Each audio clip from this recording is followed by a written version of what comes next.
Aloha. All the cats were fed and accounted for. We're actually almost out of cat food, so I gave them more tuna today and a little cat food. When the dodo story about me came out a few months ago, I was blessed with so many cat food donations. And I've been blessed with good friends like Melissa, Jamie, and Carolyn who sent me a bunch of cat stuff today. But the fact of the matter is I feed a lot of cats and I have to keep getting cat food.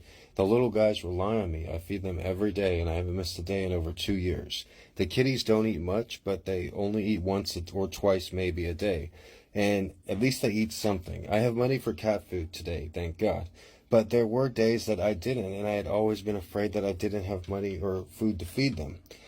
I think the last time that I didn't have dry food for them, I always had dry food, but the last time I didn't have wet food, canned food, was when Peach, my inside cleft lip baby, was a kitten on the street. I can't believe I let Peach stay out there for so long as I did. It was only a few nights, but still, I love Peach so much. I'm so glad she survived. Not every kitten survives the street. It's a rough street.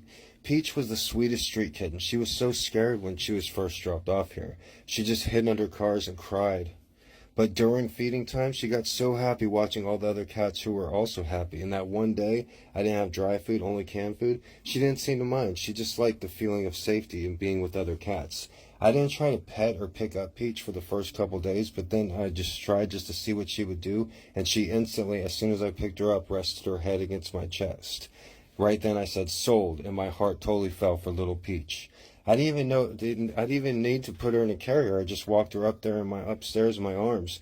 Peach is the friendliest and most loving of all the cats, and not many kittens make it out there. I saw some guy walking a pit bull today, but then he saw me and turned around, and he's lucky because I would have videotaped him. He's the bad guy. She's ready. Really, Peach is just really happy to be alive, and I'm blessed that all the street cats have been able to survive too. But like I said, never underestimate a cat. Those cats are smart. For some reason, Peach is afraid of trash bags, and I think that has something to do with where she comes from.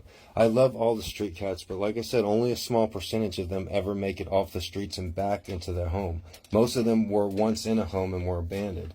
I was very motivated this morning, and I filmed 3 music videos. I did one rap song. That's why when the bad guy with the pit bull came walking by and turned around because he was scared. And I was even going to ask some of the regular gang members to be in the video with me. I brought Pepsis for everyone, and I wore red because apparently red is their official color. I know I am not invincible, but I also know I am very powerful and faster and smarter than everyone else, especially everyone in this neighborhood, especially for the people on the street. My brain works at an incredible speed, and if you don't believe me, just watch an episode of Jeopardy with me. It took me a long time to accept just how powerful and smart I am. I was raised to believe otherwise, and the brief interactions I had recently with one of my sisters just reinforced that matter. She wrote to me with the writing skills and intellect of a child or teenager at best, but she also tried to speak to me like I was the child. It showed me how much better than her I actually am. Nate Poswalt says, in a toxic family, the quote-unquote scapegoat often spends years attempting to adapt to abuse. The family normalizes the abuse until the scapegoat finally finds a way out. Then they deny it. The family spends years recreating false narratives while the scapegoat leaves and finds peace. I'm Mr. G, and I'm winning.